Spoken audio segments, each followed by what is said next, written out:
Vous entrez maintenant dans La Poche Bleue, le podcast des deux chums Guillaume Latendresse et Maxime Lapierre.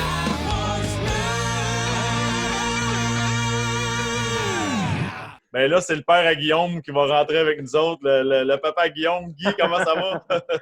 Ça va super bien, les boys. Vous avez l'air même du plaisir. On est là pour ça.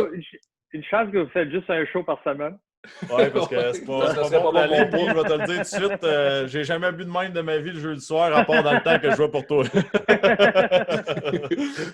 Carbo, on commence tout de suite. On veut aller. Premièrement, qu'est-ce que tu bois ce soir? Prends-tu un petit verre avec nous autres? J'ai du vin blanc, moi. Bon, un petit vin blanc. T'avais-tu entendu parler, tu l'avais vu l'autre fois à l'antichambre, notre petite poche bleue? Oui, la poche bleue, ben oui, mais là, j'attends. Comme tu dis, je sais que il me semble qu'il y a quelqu'un qui t'a posé la question la semaine passée ou quelque chose. Tout le monde attend que la production pour que tu l'envoies à tous tes amis. Oui, on va l'envoyer à la gang, inquiète-toi pas. On veut Carbo avec la poche bleue, c'est sûr. Mais en attendant, depuis le confinement, on prend ben du vin rouge et ben du vin blanc. C'est parfait. J'aime ça entendre ça, Guy. Ça me rappelle le Guy Carbonneau de l'ancien temps quand il célébrait ses Coupes Stanley. La SAQ ne fera jamais faillite, ça c'est sûr. Carbo, on s'en va direct. On a fait ça l'autre fois avec Patrice Brisebois. Avant de tomber dans du plus léger, on veut rentrer directement dans des détails croustillants un peu. Premièrement, je veux que tu nous expliques c'est quoi le feeling pour un ancien joueur du Canadien de tomber entraîneur de cette équipe-là? Ben écoute, c'est sûr que pour moi, c'était une expérience extraordinaire. Tu sais, je veux dire, j'étais pas un instructeur de carrière, j'étais pas quelqu'un qui avait déjà été instructeur dans le passé depuis plusieurs années. C'est sûr, certain qu'il y a beaucoup de nervosité, il y a beaucoup d'inconnus. Ce qui me faisait pas peur, c'est d'être ici à Montréal. On le sait, en tant que joueur, on a toute cette partie de cette dynastie-là. C'est jamais facile de jouer à Montréal. Tu es soit très en haut de l'échelle ou tu es en bas. Les justes milieux, ils sont extrêmement difficiles. Alors, pour l'instructeur, c'est la même affaire. Tu es probablement la personne, à part le premier ministre du Québec ou du Canada, là, qui est le plus à la division. Ça me faisait pas peur. Mais c'est sûr que le manque d'expérience dans ce travail-là, c'était des moments difficiles. Je veux dire, moi, en tant que joueur de hockey, j'avais une confiance inébranlable. Je me sentais confiant sur la patinoire. En arrière du banc, mais je veux dire, t'as beau mettre un plan de match, c'est les joueurs en avant de toi qui vont faire le travail. Fait que, il y avait toujours... Mais j'ai adoré l'expérience, j'ai adoré travailler avec les joueurs, j'ai adoré me lever le matin pour me rendre au Centre Bell ou à l'arena de pratique à Brossard pour essayer de trouver des stratégies pour battre l'adversaire. Ça, c'était quelque chose que je me sentais extrêmement à l'aise là-dedans. Puis, c'est comme n'importe quoi. Je veux dire, j'étais un meilleur joueur de hockey à la fin de ma carrière qu'au début. J'ose croire que j'étais un meilleur instructeur à la fin. Puis Carbo, s'il y avait un gars qui a vécu des émotions de haut niveau pour le Canadien de Montréal, je pense que toi, tu as touché tous les domaines, que ce soit entraîneur, soulever la Coupe Stanley. J'aimerais ça que tu me compares un peu le sentiment d'être nommé entraîneur du Canadien ou de recevoir le C de capitaine du Canadien de Montréal. Tu as eu théoriquement les deux plus beaux feelings que tu peux avoir dans le monde du hockey. Oui, mais je veux dire, tu sais, la journée, puis c'était un moment quand même assez spécial parce que la journée que moi j'ai été nommé capitaine, Chris Chelios était nommé capitaine en même temps, c'est qu'on avait une coexistence, mais c'était un moment extraordinaire. Je veux dire, pour moi, quand j'étais jeune, mon rêve c'était de jouer au hockey, de jouer dans la Ligue nationale. Peut-être pas le rêve de jouer avec le Canadien, mais c'est sûr que des temps au Québec, le samedi soir, le seul match qu'on pouvait voir, c'était le Canadien de Montréal. C'était certainement une équipe de rêve. Fait que pour moi, d'avoir été repêché par le Canadien de Montréal, puis avoir eu la chance un peu plus tard d'être capitaine dans une lignée de Jean Béliveau, Maurice Richard, Bob Gainey, tous ces joueurs-là, ça a été quelque chose que je m'attendais pas. Instructeur, je veux dire, c'est venu vraiment après. Je veux dire, si Bob Gainey, avec qui j'avais une bonne relation, n'avait pas été ici comme GM, je pense pas que j'aurais eu cette chance-là de coacher dans la Ligue nationale. Puis justement, on parle de capitaine, on parle de coach, on parle de toutes des émotions qui sont le plus haut, là, tu ne peux pas atteindre. Mais il y a aussi l'envers de la médaille. Là, on le sait quand on est engagé dans la Ligue nationale, puis on le voit, là, c'est une roue, puis on est engagé pour être congédié. Ça tourne vite, là. Ça tourne vite. On l'a vu à Buffalo cette semaine. Je pense qu'il y a 21 gars qui ont perdu leur job. Moi, comme joueur dans l'équipe, Max aussi, on trouve que ce congédiement-là est arrivé peut-être pas à un timing qui était bon puis qui aurait dû être fait. Comme entraîneur ou comme personne, quand ça t'arrive, c'est quoi l'émotion? Puis aujourd'hui, une dizaine d'années plus tard, comment on se sent là-dedans de cette situation-là? Ben écoute, tu sais, je n'étais pas assez ignorant pour penser que j'allais être le coach du Canadien de Montréal pendant 20 ans. Je pense qu'avec toute l'expérience que j'avais connue à travers ma carrière, j'en ai passé à travers plusieurs entraîneurs quand je jouais. Fait que c'est sûr et certain qu'à un certain moment donné, je savais que ça allait arriver. On dit toujours, lorsque un instructeur met sa signature au bas d'un contrat, c'est pour savoir à un certain moment donné qu'il va se faire mettre à la porte. C'est une location, c'est pas un achat. Exactement. Mais c'était un moment, c'était une surprise pour moi, ça c'est sûr et certain. C'est-à-dire, comme n'importe qui, j'ai pris sur le fait, c'était la première fois pour moi. Je veux dire, avant ça avait toujours été des bons moments. Se faire repêcher par le Canadien de Montréal. L'échange à Saint-Louis a été difficile, mais à part de ça, tout ce qui s'était passé dans ma carrière, ou à peu près, c'était des bons moments. Lorsque quelqu'un t'appelle pour te dire que tu vas te perdre ta job, je ne savais pas vraiment comment répondre. Ça ne m'était jamais arrivé. J'ai parlé avec quelques anciens entraîneurs dans les jours suivants. Ça m'a aidé vraiment à apaiser la peine puis à passer à travers. Mais même ça a pris plusieurs semaines avant de me remettre de ça. Puis j'ai été chanceux quand même de me trouver quelque chose d'autre là après dans la télévision puis être capable de poursuivre une autre carrière. Ben, tu disais, Carbo, justement, lors du congédiement, puis c'est la question qu'on a souvent, là, un jour, la vérité va sortir.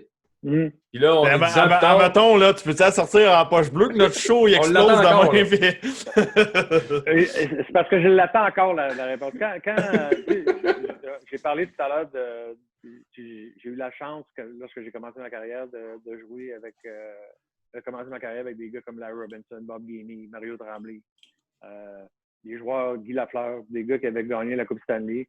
J'ai eu une relation quand même assez proche avec Bob. On a joué sur un même trio. On était co-chambreurs pendant plusieurs années. Lorsque je suis arrivé à Dallas, c'était un peu à cause de lui que c'est lui qui m'avait amené là. La même chose lorsque je suis arrivé ici à Montréal. J'ai eu la chance d'être instructeur du Canadien de Montréal vraiment à cause de lui.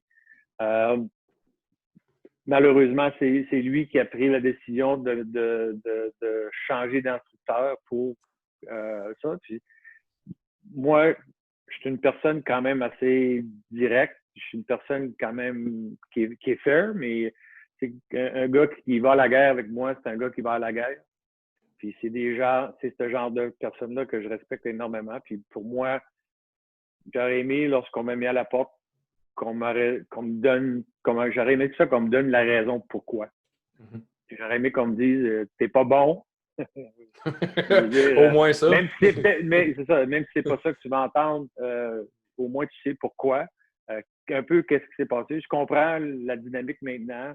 Il y a des choses des fois que les gens en haute position ne peuvent pas dire. Mais avec la relation que j'avais avec Bob, j'osais espérer qu'à un certain moment donné, qu'on allait avoir une discussion, puis que. Mais jusqu'à ce jour, aujourd'hui, je n'ai pas eu, j'ai pas eu cette réponse-là encore. Au moins, tes joueurs dans le vestiaire t'aimaient. C'est drôle que tu dises ça, Carbo, parce que moi aussi, je pense de la même manière. Moi et Guillaume, dans le fond, on ne sait pas pourquoi tu es parti, puis on sait. Tu sais, moi, je te pose la question. Moi, je t'ai adoré comme coach. Tu m'as donné ma chance, puis le monde le savent, puis tout ça. Puis je comprends pas pourquoi tu n'es pas revenu. Ça, c'est-tu une décision personnelle ou c'est un manque d'opportunité? Ou... C'est pas une décision personnelle. Je pense qu'il y avait un manque d'opportunité, c'est sûr. Pour moi, il me restait encore 2 ans et demi à mon contrat. Mm-hmm. Ce que j'ai su par certaines personnes, c'est qu'on m'avait empêché d'aller à un endroit parce que j'ai reçu un coup de téléphone à un certain moment donné durant ces 2 ans et demi-là où j'avais eu la chance d'aller à un endroit pour coacher. Malheureusement, on a refusé de me permettre de me donner cette occasion-là. Wow. Ensuite de ça, ben là, après 2 ans et demi, j'ai commencé à travailler pour CBC pour 1 an. Après ça, RDS est arrivé. Je suis une personne, comme j'ai dit tantôt, là 15-20 minutes, je suis une personne extrêmement confiante sur la patinoire, mais à l'extérieur de la patinoire, je suis une personne réservée. Je suis une personne qui, tu sais, j'ai de la misère à me vendre. On est tous pareils. On a de la misère à traverser la clôture des fois. Tu sais, on voudrait, on n'a pas de misère à rentrer quelqu'un dans la bande, on n'a pas de misère à passer à quelqu'un par-dessus mais quand on est à l'extérieur de la patinoire, tu sais, je n'étais pas une personne qui voulait me vendre. Je courais pas après. Puis c'est peut-être l'erreur que j'ai faite. J'ai eu l'occasion d'aller à Chicoutimi pendant une couple de mois à terminer de la saison. J'ai eu la chance d'aller au moins 18 ans au championnat du monde en Biélorussie. Mais après ça, j'aurais dû continuer peut-être à chercher. Peut-être que j'aurais dû aller retourner dans le junior majeur. Peut-être que j'aurais dû aller peut-être dans la Ligue américaine. Mais j'ai eu la chance de connaître une belle carrière. J'avais une situation financière stable. Mm-hmm. Pour moi, il aurait fallu avoir une situation extraordinaire pour être capable. Mais je te dirais que je l'ai toujours dit. J'ai pas mis une croix dessus, mais il faudrait que quelqu'un appelle. C'est ça. Mais justement, ça a sorti dans les dernières semaines aussi. Tu vas embarquer dans le fameux le hockey d'été 3 contre 3. 3 contre 3. Je pense que ça va être quelque chose d'écœurant, ça. Puis je pense que j'ai un bon joueur de centre qui est encore pas pire. En passant, Carbo, moi, je bois de l'eau. Ouais, boit de l'eau. Mais moi, je bois du vin. Mais tu peux mettre ce que tu veux. Mais Max, on est dans l'été. Il fait 35 degrés, tu vas le perdre demain matin. Moi, je vais le perdre parce que là, je m'en vais 3 jours en vélo. Pour le tu fais le 1 million de kilomètres? 1 million de kilomètres, oui. Ah, tu fais ça. Moi aussi, je vais en faire 40 sur le million. Ah, bien, parfait. 40, ça va être 40, ça va être parfait. C'est juste ça. Exactement. Mais c'est correct. Puis ton 3 contre 3, ouais, c'est quoi un peu comment ça s'est passé? Ça. Qui t'a appelé? Ça a commencé vraiment, ça a débuté un petit peu avant Noël. C'est E.J. Johnson. C'est le fils de l'ancien joueur de hockey et directeur gérant des Penguins de Pittsburgh, M. Johnson, et Craig Patrick, qui ont vraiment pensé à cette idée-là. Ça brouillait un petit peu de semaine en semaine. On m'a approché au début de décembre pour voir si c'était quelque chose qui m'intéressait. Ils cherchaient 8 instructeurs. Ça va être une ligue de 8 équipes. Ça va être du 3 contre 3. Alors, 6 joueurs, un gardien de but. Ça va être une fin de semaine, 9 fins de semaine, 9 endroits différents. Alors, ça va être comme un petit tournoi à chaque fin de semaine. Alors, on a commencé à me parler de ça au mois de décembre. Ça m'intéressait, mais je voulais en savoir. Je voulais pas dire oui avant de vraiment connaître de quoi qu'il en ait, qu'elle en est. Et de mois en mois, il y avait plus de choses là, qui devenaient solides. Alors, j'ai accepté là, vers le mois de mars, avril. Ça va être pas mal intéressant. Je pense que c'est quelque chose qui va être nouveau. Pas nouveau dans le sens qu'on a déjà du 3 contre 3, mais je pense que ça va être intéressant. C'est des matchs qui vont quand même être 2 périodes de 8 minutes. Ça va aller très, très vite. Puis à chaque fin de semaine, comme je l'ai dit tantôt, ça va être comme une mini-compétition à l'interne. Les 8 équipes vont jouer le samedi soir. Tu vas avoir une possibilité de jouer 3 matchs. À chaque fin de semaine, il va y avoir des bonnies avec les salaires. Alors, belle petite compétition, ça va être, je pense que ça va être... Carbo, moi, je suis en train de calculer dans ma tête sur une game de 60 minutes, j'en jouais 8. Combien je vais en jouer sur une game de 16? Maxime, il va avoir juste 6 joueurs. Fait que il va en jouer à moitié au moins. Carbo, avant qu'on tombe à un autre sujet, puis Max, ce qui me fait rire, était fait. Mais avant qu'on tombe dans tes Coupes Stanley, les parties, ces affaires-là, moi, j'ai une question qui me trotte dans la tête, parce que je me suis fait poser la question souvent. Toi, Guillaume, penses-tu que tu aurais été mieux de jouer junior à 19 ans? Max a fait du up and down, Ligue américaine. Quand on est dans le bureau comme coach, puis dans nos situations, vu qu'on est là, comment ça s'est passé? Qui était là? Qui disait la tendresse, il est passé vite pour qu'il retourne en bas? Ou comment ça s'est passé? Ben, c'est sûr que il y a le processus du repêchage à laquelle tu passes à travers. L'instructeur, à la fin de la journée, là, il n'est pas vraiment dans ce cercle-là. Le joueur est repêché. Après ça, ben, nous autres, on apprend un petit peu plus. Tu sais que tu vas avoir tant de joueurs au camp d'entraînement. Tu as une idée à peu près là, qu'est-ce que ton noyau va être, puis qui peut vraiment faire une différence ou se joindre à ce niveau, à ce groupe-là. Mais il y a toujours des surprises. Ça, à travers les années, il y en a toujours eu. Je pense que tu avais été une surprise. On savait que tu avais un potentiel. Tu es arrivé au camp d'entraînement préparé, puis tu as bien performé. Est-ce que, je me souviens pas vraiment de la décision. C'est sûr, certain que pour moi, ça me dérangeait pas de le garder. Moi, ça a toujours été, est-ce qu'il peut aider? Oui, mais comment est-ce que le joueur peut profiter? T'sais, pour moi, Carey Price, lorsque Carey est arrivé à Montréal, il venait de connaître une belle carrière junior. Il avait gagné la Coupe Calder l'année d'avant. Moi, ce que j'aurais aimé, personnellement, puis ça a toujours été un petit peu un tête-à-tête avec Bob. J'aurais aimé que Carey retourne, je pense que c'était à Hamilton dans ce temps-là, pour le premier mois, 2 mois, pour lui faire de l'autobus, pour pas qu'il rentre dans la Ligue nationale en pensant que tout était garanti. Ça n'a pas été le cas, on l'a gardé, puis je veux dire, je peux pas dire que j'avais tort ou j'avais raison, on ne sait jamais, il a connu une belle carrière. Moi, c'est un peu ça qui est arrivé avec toi. Tu sais, je veux dire, on se rappelle des matchs au Centre Bell où on criait « Guy, Guy, Guy ». T'as ton coach qui est Hall of Famer, qui est en arrière de toi, qui c'est Guy, Guy, Guy, puis toi, t'es là en avant, t'as joué 12 secondes. Moi, Guy, je l'ai déjà dit dans un autre podcast, je sais, en dedans de moi, que le monde disait qui. Mais si lui, c'est ça qu'il entendait, j'ai embarqué dans le train, puis je lui ai dit que c'était vrai. Là. Mais je te dirais, honnêtement, Guillaume, t'as été une belle surprise. Puis est-ce que à long terme, je pense pas. Je pense que tu connaissais des bons moments. On a essayé de te matcher. Tu sais, la beauté de coacher, puis ce qui est le fun avec le coaching, c'est de construire le casse-tête. Ouais. Tout le monde, on le sait, puis tu le sais, tu n'étais pas le meilleur patineur au monde, mais tu avais des mains en or, tu étais capable de mettre la rondelle dans le filet. Alors, ça te prenait quelqu'un pour jouer, quelqu'un pour te donner la rondelle, quelqu'un qui était capable de te mettre dans une position pour. Et tu m'as mis avec Max. Puis tu m'as mis avec Max, Chris. Non, mais ça, c'était pour l'autre bord. Le back check. Pour l'autre bord. C'est ça. Exactement. C'est ça. Construire un bon casse-tête, là, c'est ça que tu tâches. Non, mais tu as eu des belles saisons. Puis, je veux dire, malheureusement, il y a eu les commotions qui ont ralenti. C'est un peu avec la même chose avec Max. Je veux dire, Max était un gars d'énergie. Puis, moi, ce que j'aimais dans Max, c'était, je me voyais un peu. Je veux dire, quelqu'un qui fonçait, que tu sois grand, que gros, petit, ou peu importe. Le but de la game, c'est d'embarquer, puis commencer la game, puis essayer de gagner la game. Ce qui se passe entre les deux, tu fais ce que tu as à faire. C'est ça, exactement. C'est ce que j'apprécie de Maxime. Merci, Carbo. Puis Guillaume m'en avait parlé avant. Là. Moi, j'avais pas besoin de me faire dire que tu m'aimais. Je savais que tu m'aimais, mais Guillaume, c'était important pour lui. Son papa, il dit qu'il l'aime. Fait que là, je pense qu'il va être correct pour une couple de semaines. Il va me chercher du vin blanc, je pense.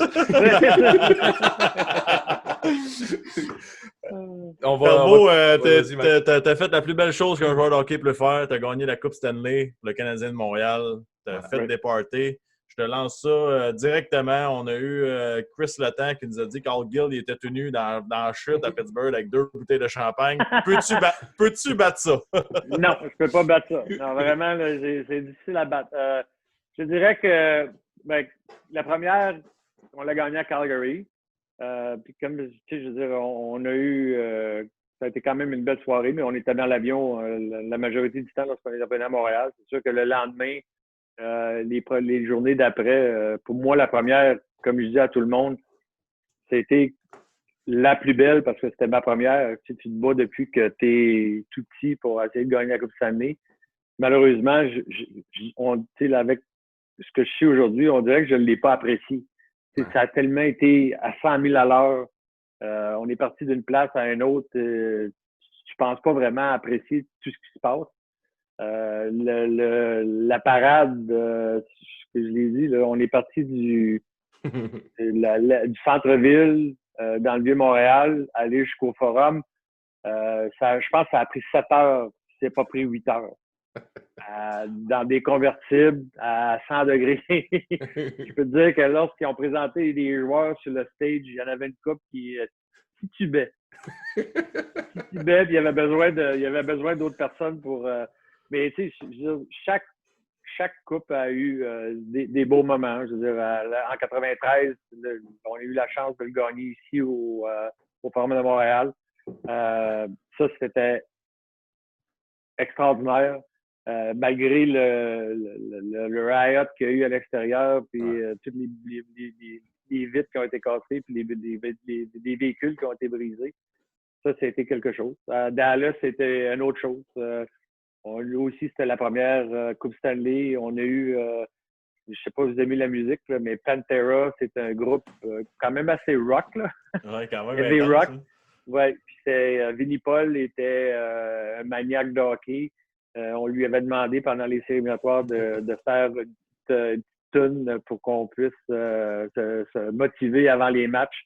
Alors, on s'est retrouvés chez lui quelques jours après la victoire de la Coupe Stanley avec la Coupe. C'est un peu là que la rumeur s'est propagée que j'avais pitché la Coupe Stanley dans la piscine. À l'époque, j'ai pas pitché. Non, j'ai pas pitché, mais elle a été passée du deuxième étage au premier étage et elle a été échappée dans la piscine. Mais c'était pas la première fois qu'elle était dans la piscine. Elle était dans la piscine bien avant ça, puis elle nage pas. Ah non, je suis sûr et certain, elle nage pas. Ouais, la Coupe Stanley, c'est une bonne question. Elle coule quand ça va dans la piscine? Elle coule, oui. Malheureusement, oui. Elle a bien des trous, elle est pesante un peu. C'est quoi Elle coule. T'sais, on voit le monde qui boit du champagne, qui met de la bière. On a vu David Perron l'année passée. Il a déjeuné avec ses enfants avec des céréales dans la Coupe Stanley avec sa journée. Qu'est-ce que tu as mis dedans, toi, de fucké? Je n'ai pas vraiment mis de rien de fucké. C'est sûr qu'on a bu du champagne après les matchs, lorsqu'on avait la coupe entre dans le vestiaire, de la bière. Moi, ma première Coupe cette année, j'ai eu la chance, je l'ai amenée à Chicoutimi. À Sept-Îles, excusez. Je l'ai amené à Sept-Îles.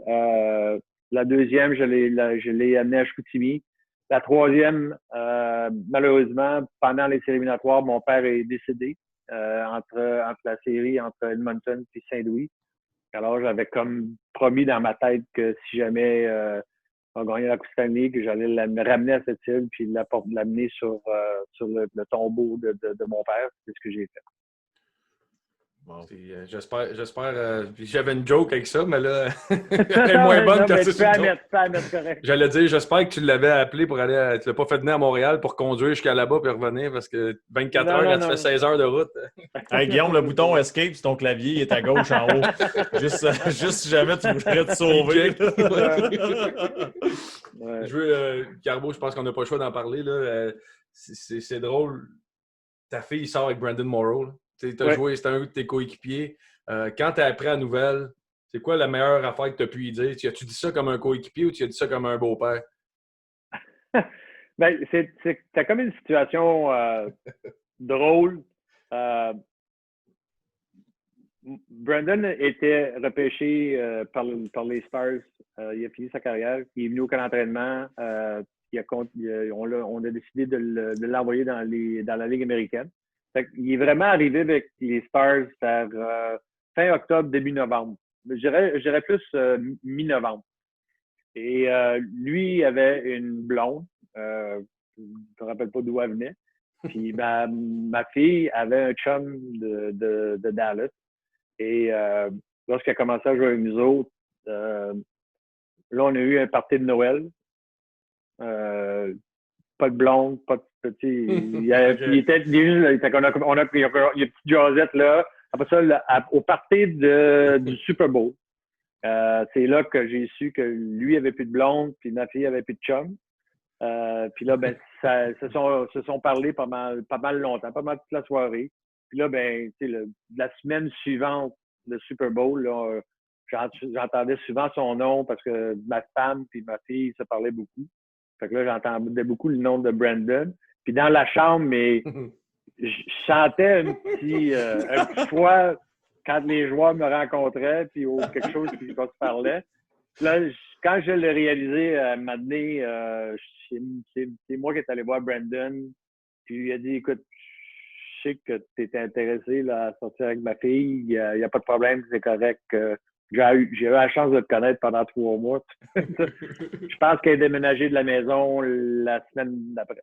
Ah ouais. Et puis en passant, Guillaume, j'ai joué avec Brandon, moi, puis c'est un gentleman, c'est un vrai de vrai. Non, c'est vraiment un bon gars. Vraiment bon. Ouais, j'ai vraiment beaucoup de plaisir avec lui. J'ai eu un plaisir. Moi, ce que j'ai toujours dit à Brandon, c'est arrêter le genre de joueur qui aurait aimé ça jouer dans les années 80. Ouais. C'était vraiment un gars de gang. Il pas la bière, mais c'est un gars de gang. C'est un gars qui c'est un gars qui était capable de se battre, qui était capable d'aller dans les coins, il n'avait pas peur. C'est un joueur sous-estimé un petit peu. C'est un peu sous-estimé dans la Ligue nationale. Ben, c'est un. Je vais faire un parallèle. C'est un peu le genre comme Guillaume. Tu sais, je veux dire. Il aimait la poutine? Gars... Non, ben oui, parce que je peux te dire que quand il avait 15-16 ans, je pense qu'il pesait 250. 250, c'est quoi ça? Non, il en avait pas mal d'épais, je pense. Mais tu sais, c'est un gars qui avait besoin de quelqu'un avec lui. C'est un gars qui est alentour du filet, qui était capable d'aller dans les coins de patinoire, qui était capable de marquer des buts, mais c'était pas un gars qui était capable de passer à travers 3-4 gars pour déjouer. C'était quelqu'un qui était complémentaire avec. Puis là, écoute, quand il est arrivé à Dallas dans les années, là, il a eu la chance de jouer avec Mike Modano puis Yuri Lehtinen. C'était vraiment le fun à voir. On est rendu à la fin de l'entretien. C'est sûr que j'aurais aimé ça. On t'a entendu parler beaucoup du. T'as encore du vin, ok, parfait. On t'a entendu parler beaucoup du Hall of Fame. C'est sûr que tu as compté un peu l'anecdote. Fait que on ne passera pas là-dessus. Je veux juste te féliciter et dire que pour un Québécois et pour nous autres qui jouent pour le Canadien, c'est trippant de voir ça. Puis c'est un exemple. Puis ça devait être incroyable le feeling de vivre ça. Là. Non, c'était vraiment extraordinaire. Puis comme je l'ai dit, j'en ai parlé un peu dans mon discours. Ça. Je veux dire, pour moi, mon rêve, quand j'ai commencé ou quand j'étais jeune, c'était d'avoir une chance de jouer dans la Ligue nationale. Puis on rêve tous d'avoir marqué le but gagnant en supplémentaire au 7e match pour la finale de la Coupe Stanley. J'ai eu la chance de jouer dans la Ligue nationale, j'ai eu la chance de gagner la Coupe Stanley, mais mon rêve, ça n'a jamais été d'introniser au temps de la renommée. Ça fait que pour moi, lorsque l'appel est arrivé, c'était vraiment une belle surprise. Je veux dire, je pensais que j'avais les qualifications pour être là, mais c'est jamais, c'était pas Wayne Gretzky ou Mario Lemieux. Je savais que j'étais entre une chaise. Fait que quand le téléphone est arrivé, c'était vraiment extraordinaire. Ouais, c'était écœurant. Puis, Carbo, moi, j'ai une dernière question avant qu'on te laisse finir ta bouteille de vin blanc. Y a-tu une affaire? Tu sais, t'as tellement fait, t'as été capitaine du Canadien de Montréal, t'as gagné la Coupe Stanley, t'étais au temple de la renommée. Y a-tu une affaire qui te manque dans ta tête que t'as dit, crime, j'aurais aimé ça voir ça? Pas vraiment. Je pense que j'ai eu la chance de jouer pour le Canadien de Montréal, j'ai eu la chance de gagner la Coupe Stanley, j'ai eu la chance d'être capitaine du Canadien de Montréal, j'ai eu la chance d'être instructeur du Canadien de Montréal. Je veux dire, il manquerait juste un... Hey, je veux pas me mettre dans le trouble, mais il manquerait juste un poste. Un poste? Ah. Il manquerait juste un poste dans l'organisation. Tu as été coach, joueur, capitaine. Non. C'est comme moi. OK, c'est correct. Je pense que je vais continuer à faire du vélo. Et puis, en passant, vous parliez de vos petites affaires québécois. Là.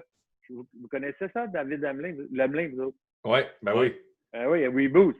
Reboost, tu prends ça? Oui. Tu n'as-tu un devant toi? Tu peux le mettre, montre-les? Non, mais je ne l'ai pas eu. Mais okay. David m'en a envoyé une boîte parce qu'en fin de semaine, je vais faire... c'est bon, hein? Ça goûte bon. Oui, c'est incroyable. C'est ça. Reboot, avec le défi. on fait les 1 million de kilomètres. Ça fait que demain, je vais en avoir pas mal. À 34 degrés, là, je pense qu'on va en avoir pas mal. Il va faire chaud demain. Puis non, Reboost, pour les gens qui posent la question, c'est une compagnie québécoise, sirop d'érable. Tu prends ça en t'entraînant, ça te donne un boost. Puis c'est la meilleure énergie, dans le fond, là, naturelle. Là. Naturel. Hey, Carbo, comme on fait avec tous nos invités d'honneur, comme tu l'es, bon, tu es officiellement certifié La Poche Bleue après cette entrevue-là. Puis on a un petit cadeau pour toi. Il y a eu une grande rivalité dans le monde du hockey. Il y a eu Canadien, Nordique. On a invité un ami à toi. Il voulait te parler, dire un petit salut vite avant que tu partes. Fait que, OK. On attend Michel. Michel, comment ça va? Je vois ton nom. Salut les gars. Carbo, comment ça va? Ouais, ça va bien, Michel. Je suis content de vous voir. Attendez, Michel, on ne te voit pas, Michel. la misère avec les pitons, ça n'a pas de bon sens. Attends une minute. Michel? C'était ta fête la semaine passée, là, je l'ai appelé. Pas de parler. Ça marche pas tout? Michel, on ne te voit pas. Bon, ma femme n'est pas Attends, capable d'activer la caméra. Là. Je comprends pas ce qui se passe. C'est pas grave. Est-ce que vous m'entendez? On t'entend. Parfait. On va rester comme ça de ce cas-là. Hey, Carbo, que tu t'enlignes pour pédaler demain, ça va être le fun. C'est un beau projet, puis je suis très fier de toi. Merci beaucoup, Michel. Comment ça va, toi? Après, t'as-tu fêté d'un gros la semaine passée? Ben, c'est sûr qu'on est encore capable, même malgré notre âge, hein, tu sais de quoi je parle. Moi, j'aimerais ça, Guy, te poser 2-3 questions, parce que, tu sais, on va être honnête, t'es été repêché 44e overall. T'as commencé ta carrière, ça a été exceptionnel, mais en 82, les gens sont peut-être pas au courant, mais je pense qu'en 82, contre les Nordiques, c'était une game incroyable, puis t'avais marqué ton premier but. C'est ça, moi, je m'en souviens, parce que j'étais debout en arrière sur la caisse de lait, puis je sacrais comme ça n'a pas de bon sens. Les gars disaient, hey, c'est Carbonneau qui vient de scorer, puis ça avait fini, je me souviens plus combien. Tu te souviens-tu du score? C'était une affaire comme 9-5, ou sacré. Ça avait juste pas de bon sens.